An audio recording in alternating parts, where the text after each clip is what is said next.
പത്തനാപുരം മണ്ഡലത്തിൽ ആവേശത്തിരിയിളക്കി LDF സ്ഥാനാർത്ഥി KB Ganesh കുമാറിന്റെ മെഗാ റോഡ് ഷോ. പ്രചാരണത്തിന് ആവേശം പകരാൻ പ്രമുഖ റാപ്പർ വേടൻ കൂടി സ്ഥാനാർത്ഥിക്കൊപ്പം എത്തിയതോടെ പത്തനാപുരത്തെ കൊട്ടിക്കലാശം അക്ഷരാർത്ഥത്തിൽ ഉത്സവ പ്രതീതിയിലായി. ചെങ്ങമനാട് കിഴക്കേത്തിരിവ് സെന്റ് മേരീസ് സ്കൂൾ ജംഗ്ഷനിൽ നിന്ന് ആരംഭിച്ച് പത്തനാപുരത്ത് സമാപിച്ച മെഗാ ഷോയിൽ ആയിരക്കണക്കിന് പ്രവർത്തകരും വാഹനങ്ങളുമാണ് അണിനിരുന്നത്. പ്രത്യേകം സജ്ജമാക്കിയ വാഹനത്തിൽ പാട്ടുപാടിയും ജനങ്ങളെ കയ്യിലെടുത്തും വേടൻ ആരാധകരെയും പ്രവർത്തകരെയും ആവേശത്തിലാക്കി. കിഴക്കേത്തിരിവ്, ചെങ്ങമനാട്, കുന്നിക്കോട്, പനമ്പറ്റ, പിടവൂർ തുടങ്ങി പത്തനാപുരം ജംഗ്ഷൻ വരെയുള്ള വിവിധ കേന്ദ്രങ്ങളിൽ വൻ സ്വീകരണമാണ് റോഡ് ഷോയ്ക്ക് ലഭിച്ചത്.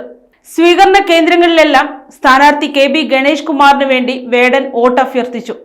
പത്തനാപുരം ഗണേഷ് കുമാറിന്റെ അനിഷേധ്യമായ തട്ടകമാണെന്ന് അടിവരയിടുന്നതായിരുന്നു റോഡ് ഷോയിൽ പ്രകടമായ വൻ ജനപങ്കാളിത്തം.